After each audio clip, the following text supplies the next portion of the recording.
100 দিনের কাজের টাকা নিয়ে কেন্দ্রের বিরুদ্ধে বারংবার বঞ্চনার অভিযোগ তুলেছে বঙ্গের শাসক দল। আর এবার মনরেগা নিয়ে তৃণমূলের রাজ্যসভার দলনেতা ডেরেক ওব্রায়েনের প্রশ্নের উত্তরে তালিকা থেকেই বাদ পড়ল বাংলার নাম। বিষয়টি নিয়ে সুর চড়িয়েছে ঘাসফুল শিবির। ডেরেক জানিয়েছেন, 100 দিনের কাজের টাকা না দিয়ে 99.9% রাজ্যবাসীকে আগেই অপমান ও বঞ্চিত করা হয়েছে। আর এবার তালিকা থেকেই বাদ দেওয়া হলো রাজ্যকে। তার অভিযোগ, রাজ্যকে ব্রাত্য করে ফের গরিব রাজ্যবাসীকে অপমান করল বিজেপি সরকার।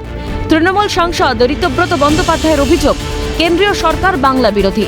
রাজ্যের যে তালিকা দেওয়া হয়েছে সেই তালিকায় পশ্চিমবঙ্গের নামই নেই। এই যে বাংলাকে ব্রাত্য করে দেওয়া, এই যে বাংলা বিরোধী, বাঙালি বিরোধী, বাংলা ভাষা বিরোধী যে কেন্দ্রীয় সরকারের মনোভাব, এমনকি এই যে আক্রোশ, মমতা বন্দ্যোপাধ্যায়কে আপনি রাজনৈতিকভাবে পরাজিত করতে পারছেন না, অভিষেক বন্দ্যোপাধ্যায়ের সঙ্গে এটি উঠতে পারছেন না।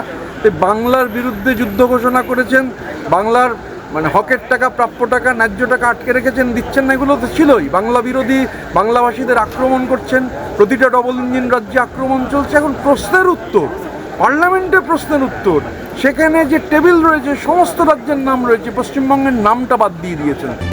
যদিও বিজেপি বিধায়ক অগ্নিমিত্রা পালের পাল্টা দাবি, টাকা দেওয়া হয়েছে পশ্চিমবঙ্গ সরকারকে, তারা সেই অর্থের কোনো হিসাব দেননি।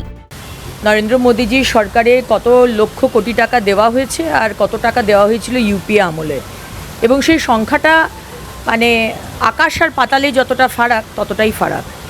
সুতরাং এখানে আলাদা করে মনরেগার জন্য ডেটা দেওয়া হয়নি, পশ্চিমবঙ্গের নাম করা হয়নি বলে আজকে যে সত্য সেটা সত্যই থাকবে। টাকা দেওয়া হয়েছে পশ্চিমবঙ্গ সরকারকে, মমতা ব্যানার্জির সরকার সেটাকে চুরি করেছেন, তার হিসেব দেননি।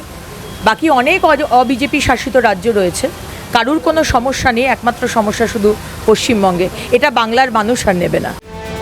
100 দিনের কাজের টাকা না মিটিয়ে রাজ্যের গরিব মানুষদের বঞ্চনা করা হচ্ছে বলে আগেই অভিযোগ উঠেছিল কেন্দ্রের বিরুদ্ধে।